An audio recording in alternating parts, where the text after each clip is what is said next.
Hello नमस्कार, मैं हूं एडवोकेट अनुभव तिवारी और आज एक बार पुनः मैं आपके सामने उपस्थित हुआ हूं एक इंटरेस्टिंग इम्पोर्टेंट विधिक जानकारी लेकर। जी हां, आज हम बात करेंगे कि लीगल नोटिस क्या है और लीगल नोटिस कब भेजी जाती है।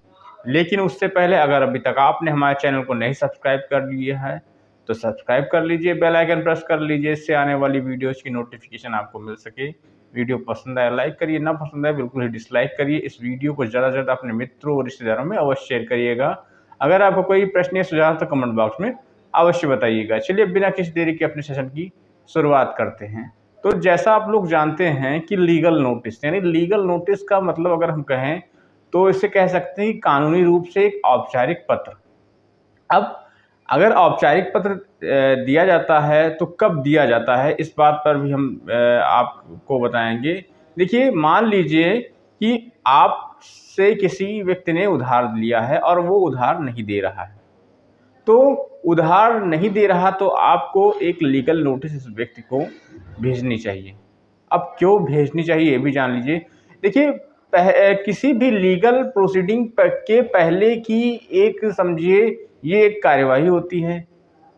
कार्यवाही क्यों होती है? क्योंकि इसमें हम बता सकते हैं उस व्यक्ति को या उस संस्था को कि मैं आपके खिलाफ, अगर आप ये चीज़ नहीं करेंगे या ये मेरी वस्तु नहीं लौटाएंगे तो मैं आपके खिलाफ लीगल एक्शन लूँगा।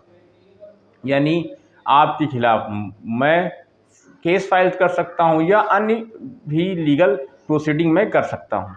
यानी उस व्यक्ति को एक हिसाब से सचेत करना कि आप इस चीज़ में जो है, आप अगर नहीं करेंगे ऐसा, या 7 दिन या 15 दिन जो भी आप ड्यूरेशन देते हैं अपने अधिवक्ता के माध्यम से लीगल नोटिस में, तो उसके अंतर्गत उस व्यक्ति को उस चीज़ को या तो लौटा दे दे या फिर लीगल एक्शन के लिए तैयार हो जाए।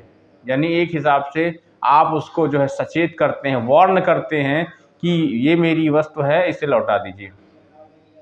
एनआई एक्ट 138 धारा जो है चेक बाउंस की होती है, उसमें भी लीगल नोटिस कंपलसरी है। कोर्ट ये पूछता कि क्या आपने लीगल नोटिस उस व्यक्ति को दिया था, तो कहीं ना कहीं कंपलसरी होता है। कुछ मामलों में कंपलसरी नहीं होता। मान ली किसी व्यक्ति से ने आपको जो है आप किसी व्यक्ति ने पैसा लिया हो आपसे और आपको नहीं दे रहा है, तो उसमें लीगल नोटिस दिया जा सकता है। या फिर कोई भी किराएदार मकान को नहीं खाली कर सकता तो उसे भी अधिवक्ता के माध्यम से लीगल नोटिस दिया जा सकता है।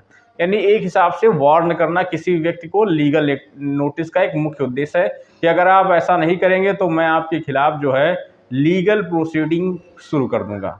ठीक है, तो इसलिए ये लीगल नोटिस होती है। लेकिन लीगल नोटिस आप स्वयं नहीं कर सकते हैं, ये एक एडवोकेट्स के माध्यम से ही होता है। आप अधिवक्ता के जरिए एक लीगल नोटिस बढ़िया तैयार करके उस व्यक्ति या संस्था को बिल्कुल अच्छे तरीके से दे सकते हैं और उसे वार्न कर सकते हैं कि अगर आप ऐसा नहीं करेंगे तो मैं आपके खिलाफ लीगल एक्शन जरूर लूँगा। तो आई होप ये बातें आपको समझ में आई हो कि लीगल नोटिस क्या है या फिर लीगल नोटिस कब भेजी जाती है। तो अगर आपको समझ में आए तो यार ज़्यादा से ज़्यादा इस वीडियो को शेयर कर दीजिए और एक नए टॉपिक में हम फिर मिलेंगे। तब तक के लिए नमस्कार।